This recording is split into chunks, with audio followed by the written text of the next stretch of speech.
September 2012. Frank Bourassa sits in a small Quebec garage, watching police cars surround the block. Windows get smashed in, all at once. He doesn't run, he doesn't fight. He just thinks, this is today. Hidden under tarps, roughly $1 million in counterfeit American 20s. The cops think they caught the whole operation. They have no idea what's out there. Frank Bourassa, working mostly alone, no banking background, no criminal organization, had printed $250 million in fake U.S. currency. Let's go back. Frank ran a brake pad business. Boring, stable, forgettable. He was genuinely, deeply bored. So he asked himself a question most people immediately shut down. What if I just printed my own money? Not a few fakes, real money.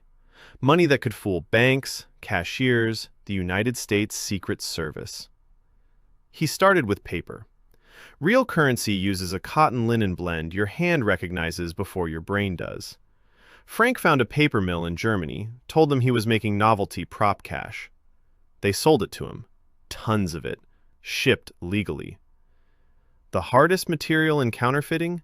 Obtained by telling a reasonable story. Next, printing. Real bills use intaglio printing, giving ink a raised texture you can feel. The machines are massive and controlled. So he didn't try. He bought a commercial offset press and obsessed over everything else. The exact shade of green, the security thread, the color-shifting ink, the watermark. Not perfect, but close enough that under normal lighting, the bill simply works. He didn't print hundreds. He printed 20s. Why?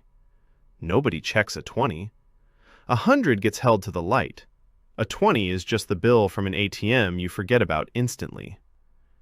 $250 million sitting in boxes. Useless, unless they got out into the world. Frank went to the dark web looking for distribution. One of the people he made a deal with wasn't a criminal at all. It was an undercover agent. Every technical problem solved. And in the end, one wrong conversation started the countdown. Then came the garage, the windows, the arrest. Police found just under $1 million in bills. To them, case closed. Frank's lawyer let them believe that. For a while. By 2013, Frank was staring down 60 years, extradition to the United States. So Frank made his move.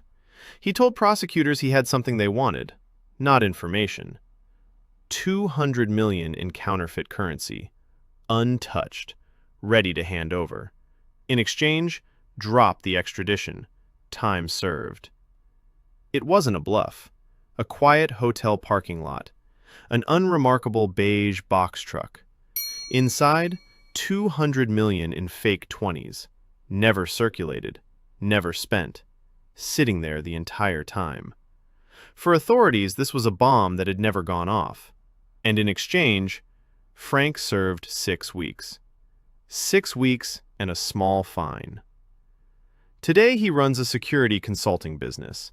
The man who exploited the system's blind spots now gets paid to point them out. Somewhere between a bored guy deciding to print his own money and that same guy walking free from a parking lot deal, the story stopped being about counterfeiting. It became about leverage. What happens when what you're holding is worth more to everyone else than your punishment is? Frank Bourassa printed $250 million. And the most valuable thing he ever made wasn't the money. It was the deal.